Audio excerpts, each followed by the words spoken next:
দর্শক, চলছে জাতীয় সংসদ অধিবেশন, আমরা সরাসরি চলে যাচ্ছি সেখানে। একই ধরনের প্ল্যান স্থাপন করা হবে, যাতে করে এই বর্জ্য মানুষের স্বাস্থ্যের ক্ষতি না করে, যেন আমরা এটাকে সম্পদে রূপান্তরিত করতে পারি। মাননীয় স্পিকার, আপনাকে ধন্যবাদ।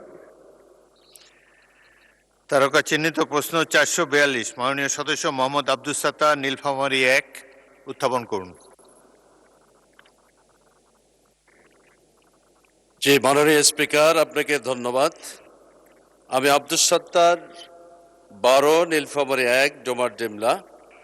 442 নম্বর তারকা চিহ্নিত প্রশ্নটি মাননীয় মন্ত্রী, বেসামরিক বিমান পরিবহন ও পর্যটন মন্ত্রী মহোদয়ের নিকট উত্থাপন করছি। আপনাকে ধন্যবাদ। মাননীয় মন্ত্রী।